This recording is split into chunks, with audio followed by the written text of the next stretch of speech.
In a faraway land called the Pride Lands, there lived a brave and kind lion king named Mufasa.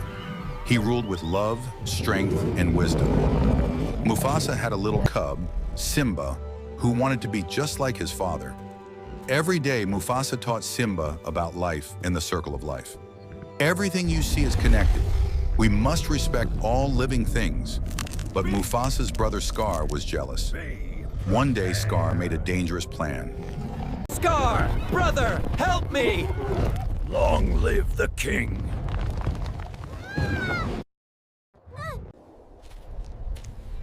Mufasa was gone, and the sky Long turned live the gray. king! Simba ran away, but one night, he heard Mufasa's voice in the stars. Remember who you are.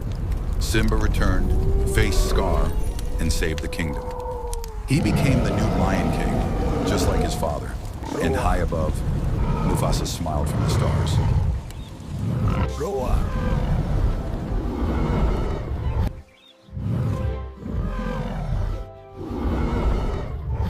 Once upon a time, in a small village by the edge of the woods, lived a cheerful little girl known to everyone as Little Red Riding Hood. She wore a red velvet cloak that her grandmother had made for her, and she loved it so much she wore it everywhere she went. One sunny morning, Little Red Riding Hood's mother called her into the kitchen with a special task. "Your grandmother is feeling a bit under the weather," her mother said, packing a basket full of fresh fruit, bread, and honey. "Take this basket to her cottage, and remember, don't stray off the path." Little Red Riding Hood nodded eagerly, excited for the adventure. With a skip in her step, she set off through the forest, the sun filtering down through the leaves. As she walked, humming a merry tune, she met a sly wolf who was lurking in the bushes. "Good day, Little Red Riding Hood," the wolf greeted with a cunning smile. "Good day, sir," she replied politely, not suspecting his true intentions.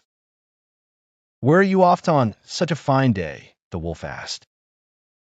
She answered, "I'm going to visit my grandmother, who lives in the cottage at the end of the path." The wolf, seeing a chance for a delightful meal, suggested in a sweet tone, "Why don't you pick some lovely flowers for her? I'm sure she would love them." Little Red Riding Hood thought this was a nice idea and wandered off the path to gather a bouquet. Seizing the opportunity, the wolf raced ahead to the grandmother's cottage.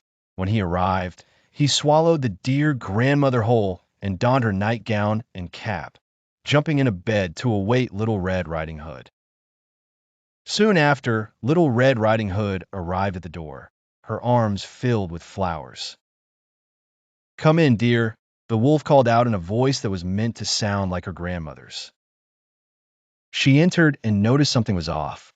"Oh, grandmother, what big ears you have!" she exclaimed. "All the better to hear you with, my dear," the wolf replied.